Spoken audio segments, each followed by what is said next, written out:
Welcome to Bite at a Time Books, where we read you your favorite classics one bite at a time. My name is Bree Carlile, and I love to read, and wanted to share my passion with listeners like you. All of the links for our show are in the show notes. Today we will be continuing Emma by Jane Austen. Chapter 9. Mr. Knightley might quarrel with her, but Emma could not quarrel with herself. He was so much displeased that it was longer than usual before he came to Hartfield again. And when they did meet, his grave looks skewed that she was not forgiven. She was sorry, but could not repent. On the contrary, her plans and proceedings were more and more justified and endeared to her by the general appearances of the next few days. The picture, elegantly framed, came safely to hand soon after Mr. Elton's return, and being hung over the mantelpiece of the common sitting room, he got up to look at it and sighed out his half-sentences of admiration just as he ought. And as for Harriet's feelings, they were visibly forming themselves into as strong and steady an attachment as her youth and sort of mind admitted. Emma was soon perfectly satisfied of Mr. Martin's being no otherwise remembered than as he furnished a contrast with Mr. Elton of the utmost advantage to the latter. Her views of improving her little friend's mind by a great deal of useful reading and conversation had never yet led to more than a few first chapters and the intention of going on tomorrow. It was much easier to chat than to study, much pleasanter to let her imagination range and work at Harriet's fortune than to be laboring to enlarge her comprehension or exercise it on sober facts. And the only literary pursuit which engaged Harriet at present, the only mental provision she was making for the evening of life, was the collecting and transcribing all the riddles of every sort that she could meet with, into a thin quarto of hot-pressed paper made up by her friend and ornamented with ciphers and trophies. In this age of literature, such collections on a very grand scale are not uncommon. Miss Nash, head teacher at Mrs. Goddard's, had written out at least 300, and Harriet, who had taken the first hint of it from her, hoped with Miss Woodhouse's help to get a great many more. Emma assisted with her invention, memory, and taste. And as Harriet wrote a very pretty hand, it was likely to be an arrangement of the first order in form as well as quantity. Mr. Woodhouse was almost as much interested in the business as the girls and tried very often to recollect something worth their putting in. So many clever riddles as there used to be when he was young. He wondered he could not remember them, but he hoped he should in time. And it always ended in Kitty, a fair but frozen maid. His good friend Perry, too, whom he had spoken to on the subject, did not at present recollect anything of the riddle kind, but he had desired Perry to be upon the watch, and as he went about so much, something he thought might come from that quarter. It was by no means his daughter's wish that the intellects of Highbury in general should be put under requisition. Mr. Elton was the only one whose assistance she asked. He was invited to contribute any really good enigmas, charades, or conundrums that he might recollect, and she had the pleasure of seeing him most intently at work with his recollections, and at the same time, as she could perceive, most earnestly careful that nothing ungallant, nothing that did not breathe a compliment to the sex should pass his lips. They owed to him their 2 or 3 politest puzzles and the joy and exultation with which at last he recalled and rather sentimentally recited that well-known charade. My first doth affliction denote, which my second is destined to feel, and my whole is the best antidote, that affliction to soften and heal, made her quite sorry to acknowledge that they had transcribed it some pages ago already. Why will you not write one yourself for us, Mr. Elton? Said she. That is the only security for its freshness, and nothing could be easier to you. Oh no, he had never written hardly ever anything of the kind in his life. The stupidest fellow, he was afraid not even Miss Woodhouse. He stopped a moment, or Miss Smith could inspire him. The very next day, however, produced some proof of inspiration. He called for a few moments just to leave a piece of paper on the table containing, as he said, a charade which a friend of his had addressed to a young lady, the object of his admiration, but which, from his manner, Emma was immediately convinced must be his own. I do not offer it for Miss Smith's collection, said he. Being my friends, I have no right to expose it in any degree to the public eye, but perhaps you may not dislike looking at it. The speech was more to Emma than to Harriet, which Emma could understand. There was deep consciousness about him, and he found it easier to meet her eye than her friend's. He was gone the next moment. After another moment's pause, "Take it," said Emma, smiling and pushing the paper towards Harriet. "It is for you. Take your own." But Harriet was in a tremor and could not touch it, and Emma, never loath to be first, was obliged to examine it herself. To Miss. Charade. My first displays the wealth and pomp of kings, lord of the earth, their luxury and ease. Another view of man my second brings, behold him there, the monarch of the seas. But united, what reverse we have, man's boasted power and freedom all are flown. Lord of the earth and sea, he bends a slave, and woman, lovely woman, reigns alone. Thy ready wit the word will soon supply, may its approval beam in that soft eye. She cast her eye over it, pondered, caught the meaning, read it through again to be quite certain and quite mistress of the lines, and then passing it to Harriet, sat happily smiling and sang to herself while Harriet was puzzling over the paper in all the confusion of hope and dullness. Very well, Mr. Elton, very well indeed. I have read the worst charades. Courtship. A very good hint, I give you credit for it. This is feeling your way. This is saying very plainly, pray, Miss Smith, give me leave to pay my addresses to you, approve my charade and my intentions in the same glance. May its approval beam in that soft eye. Harriet, exactly. Soft in the very word for her eye, of all epithets, the justest that could be given. Thy ready wit the word will soon supply. Harriet's ready wit, all the better. A man must be very much in love indeed to describe her so. Oh, Mr. Knightley, I wish you had the benefit of this. I think this would convince you. For once in your life you would be obliged to own yourself mistaken. An excellent charade indeed, and very much to the purpose. Things must come to a crisis soon now. She was obliged to break off from these very pleasant observations, which were otherwise of a sort to run into great length by the eagerness of Harriet's wondering questions. What can it be, Miss Woodhouse? What can it be? I have not an idea. I cannot guess it in the least. What can it possibly be? Do try to find it out, Miss Woodhouse. Do help me. I never saw anything so hard. Is it kingdom? I wonder who the friend was, and who could be the young lady. Do you think it is a good one? Can it be woman? And woman, lovely woman, reigns alone. Can it be Neptune? Behold him there, the monarch of the seas. Or a trident, or a mermaid, or a shark. Oh no, shark is only one syllable. It must be very clever, or he would not have brought it. Oh, Miss Woodhouse, do you think we shall ever find it out? Mermaids and sharks. Nonsense. My dear Harriet, what are you thinking of? Where would be the use of his bringing us a charade made by a friend upon a mermaid or a shark? Give me the paper and listen. For Miss... read Miss Smith. My first displays the wealth and pomp of kings, lords of the earth, their luxury and ease. That is court. Another view of man my second brings, behold him there, the monarch of the seas. That is ship, plain as it can be. Now for the cream. But united. Courtship, you know, what reverse we have, man's boasted power and freedom all are flown. Lord of the earth and sea, he bends a slave, and woman, lovely woman, reigns alone. A very proper compliment. And then follows the application, which I think, my dear Harriet, you cannot find much difficulty in comprehending. Read it in comfort to yourself. There can be no doubt of its being written for you and to you. Harriet could not resist so delightful a persuasion. She read the concluding lines and was all flutter and happiness. She could not speak. But she was not wanted to speak. It was enough for her to feel. Emma spoke for her. There is so pointed and so particular a meaning in this compliment, said she, that I cannot have a doubt as to Mr. Elton's intentions. You are his object, and you will soon receive the completest proof of it. I thought it must be so. I thought I could not be so deceived, but now it is clear the state of his mind is as clear and decided as my wishes on the subject have been ever since I knew you. Yes, Harriet, just so long have I been wanting the very circumstance to happen that has happened. I could never tell whether an attachment between you and Mr. Elton were most desirable or most natural. Its probability and its eligibility have really so equaled each other. I am very happy. I congratulate you, my dear Harriet, with all my heart. This is an attachment which a woman may well feel pride in creating. This is a connection which offers nothing but good. It will give you everything that you want. Consideration, independence, a proper home. It will fix you in the center of all your real friends,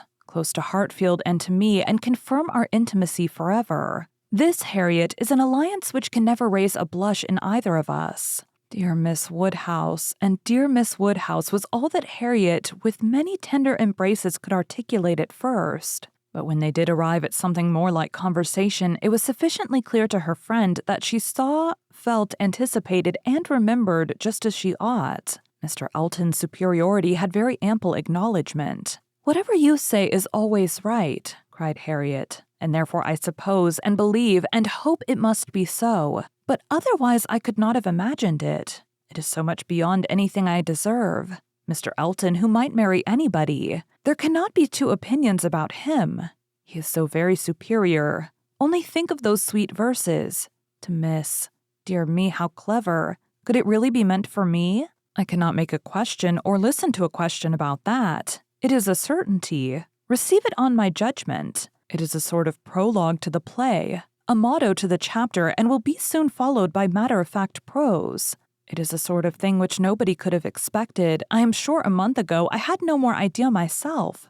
The strangest things do take place. When Miss Smiths and Mr. Eltons get acquainted, they do indeed, and really it is strange, it is out of the common course that what is so evidently, so palpably desirable, what courts the prearrangement of other people, should so immediately shape itself into the proper form.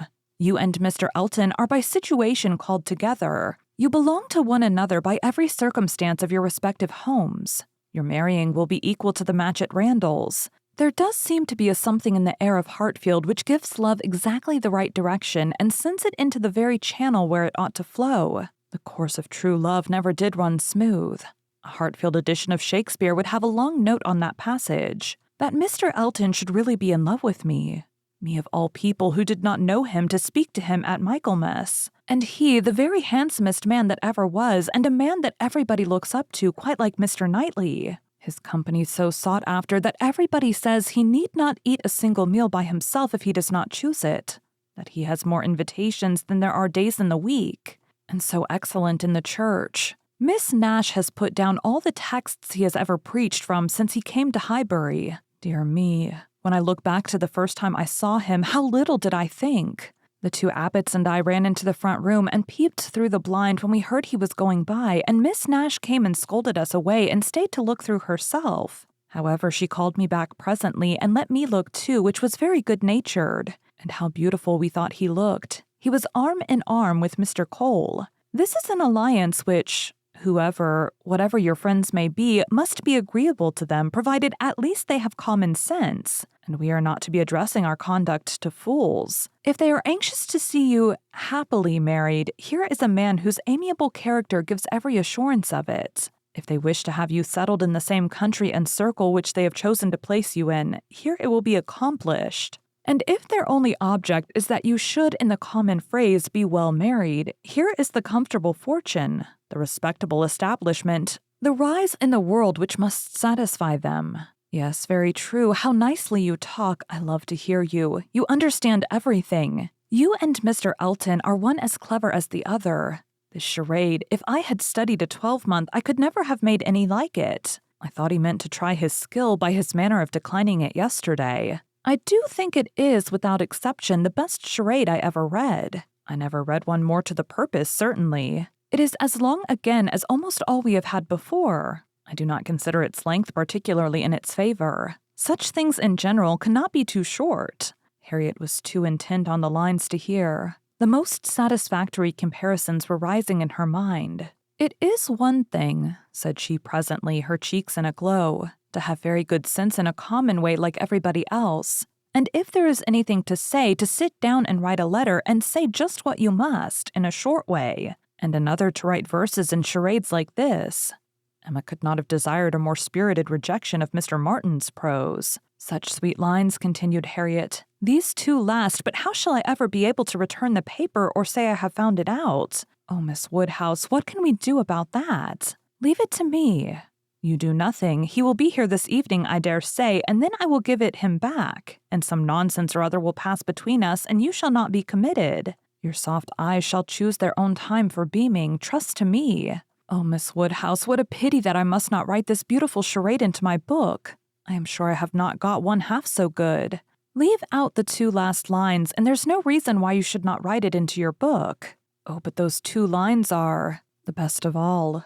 Granted, for private enjoyment, and for private enjoyment keep them. They are not at all the less written, you know, because you divide them. The couplet does not cease to be, nor does its meaning change. But take it away, and all appropriation ceases, and a very pretty gallant charade remains, fit for any collection. Depend upon it. He would not like to have his charade slighted much better than his passion. A poet in love must be encouraged in both capacities or neither. Give me the book, I will write it down, and then there can be no possible reflection on you. Harriet submitted, though her mind could hardly separate the parts, so as to feel quite sure that her friend were not writing down a declaration of love. It seemed too precious an offering for any degree of publicity. I shall never let that book go out of my own hands, said she. Very well, replied Emma, a most natural feeling, and the longer it lasts, the better I shall be pleased. But here is my father coming. You will not object to my reading the charade to him. It will be giving him so much pleasure. He loves anything of the sort, and especially anything that pays woman a compliment. He has the tenderest spirit of gallantry towards us all. You must let me read it to him. Harriet looked grave. My dear Harriet, you must not refine too much upon the charade. You will betray your feelings improperly if you are too conscious and too quick and appear to affix more meaning, or even quite all the meaning which may be affixed to it. Do not be overpowered by such a little tribute of admiration. If he had been anxious for secrecy, he would not have left the paper while I was by. But he rather pushed it towards me than towards you. Do not let us be too solemn on the business. He has encouragement enough to proceed without our sighing out our souls over the charade. Oh no, I hope I shall not be ridiculous about it. Do as you please. Mr. Woodhouse came in and very soon led to the subject again by the recurrence of his very frequent inquiry of, "Well, my dears, how does your book go on? Have you got anything fresh?" "Yes, Papa, we have something to read you. Something quite fresh. A piece of paper was found on the table this morning, dropped, we suppose, by a fairy, containing a very pretty charade, and we have just copied it in." She read it to him just as he liked to have anything read, slowly and distinctly, and 2 or 3 times over with explanations of every part as she proceeded, and he was very much pleased. And as she had foreseen, especially struck with the complimentary conclusion. "Aye, that's very just indeed, that's very properly said. Very true, woman, lovely woman. It is such a pretty charade, my dear, that I can easily guess what fairy brought it. Nobody could have written so prettily but you, Emma." Emma only nodded and smiled. And after a little thinking and a very tender sigh, he added, It is no difficulty to see who you take after. Your dear mother was so clever at all those things. If I had but her memory. But I can remember nothing. Not even that particular riddle which you have heard me mention. I can only recollect the first stanza, and there are several. Kitty, a fair but frozen maid, kindled a flame, yet I deplore the hoodwinked boy I called to aid, though of his near approach afraid, so fatal to my suit before. And that is all that I can recollect of it. But it is very clever all the way through. But I think, my dear, you said you had got it. Yes, Papa, it is written out in our second page. We copied it from the elegant extracts. It was Garrick's, you know. Ah, very true. I wish I could recollect more of it. Kitty, a fair but frozen maid. The name makes me think of poor Isabella, for she was very near being christened Catherine after her grandmamma. I hope we shall have her here next week. Have you thought, my dear, where you shall put her and what room there will be for the children? Oh yes, she will have her own room, of course, the room she always has. And there's the nursery for the children, just as usual, you know. Why should there be any change? I do not know, my dear, but it is so long since she was here. Not since last Easter, and then only for a few days. Mr. John Knightley's being a lawyer is very inconvenient. Poor Isabella. She is sadly taken away from us all, and how sorry she will be when she comes not to see Miss Taylor here. She will not be surprised, Papa, at least. I do not know, my dear. I am sure I was very much surprised when I first heard she was going to be married. We must ask Mr. and Mrs. Weston to dine with us while Isabella is here. Yes, my dear, if there is time, but... In a very depressed tone, she is coming for only 1 week. There will not be time for anything. It is unfortunate that they cannot stay longer, but it seems a case of necessity. Mr. John Knightley must be in town again on the 28th, and we ought to be thankful, Papa, that we are to have the whole of the time they can give to the country, that 2 or 3 days are not to be taken out for the Abbey. Mr. Knightley promises to give up his claim this Christmas, though you know it is longer since they were with him than with us. It would be very hard indeed, my dear, if poor Isabella were to be anywhere but at Hartfield. Mr. Woodhouse could never allow for Mr. Knightley's claims on his brother or anybody's claims on Isabella except his own. He sat musing a little while and then said, But I do not see why poor Isabella should be obliged to go back so soon, though he does. I think, Emma, I shall try and persuade her to stay longer with us. She and the children might stay very well. Ah, Papa, that is what you never have been able to accomplish, and I do not think you ever will. Isabella cannot bear to stay behind her husband. This was too true for contradiction. Unwelcome as it was, Mr. Woodhouse could only give a submissive sigh, and as Emma saw his spirits affected by the idea of his daughter's attachment to her husband, she immediately led to such a branch of the subject as must raise them. Harriet must give us as much of her company as she can while my brother and sister are here. I am sure she will be pleased with the children. We are very proud of the children, are not we, Papa? I wonder which she will think the handsomest, Henry or John. Aye, I wonder which she will. Poor little dears, how glad they will be to come. They are very fond of being at Hartfield, Harriet. I dare say they are, sir. I am sure I do not know who is not. Henry is a fine boy, but John is very like his mamma. Henry is the oldest. He was named after me, not after his father. John II is named after his father. Some people are surprised, I believe, that the eldest was not, but Isabella would have him called Henry, which I thought very pretty of her. And he is a very clever boy indeed. They are all remarkably clever, and they have so many pretty ways. They will come and stand by my chair and say, "Grandpapa, can you give me a bit of string?"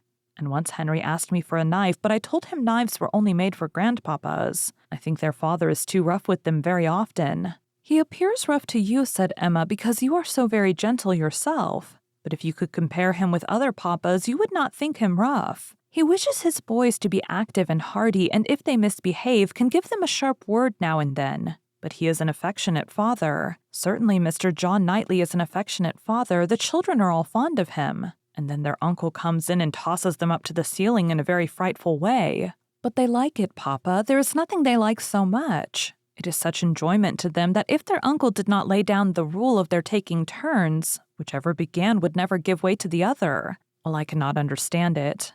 That is the case with us all, Papa. One half of the world cannot understand the pleasures of the other. Later in the morning, and just as the girls were going to separate in preparation for the regular 4 o'clock dinner, the hero of this inimitable charade walked in again. Harriet turned away, but Emma could receive him with the usual smile, and her quick eye soon discerned in his the consciousness of having made a push, of having thrown a die, and she imagined he was come to see how it might turn up. His ostensible reason, however, was to ask whether Mr. Woodhouse's party could be made up in the evening without him, or whether he should be in the smallest degree necessary at Hartfield. If he were, everything else must give way, but otherwise his friend Cole had been saying so much about his dining with him, had made such a point of it that he had promised him conditionally to come. Emma thanked him, but could not allow of his disappointing his friend on their account. Her father was sure of his rubber. He re-urged. She re-declined, and he seemed then about to make his bow, when taking the paper from the table, she returned it. "Oh, here's the charade you were so obliging as to leave with us. Thank you for the sight of it. We admired it so much that I have ventured to write it into Miss Smith's collection. Your friend will not take it amiss, I hope.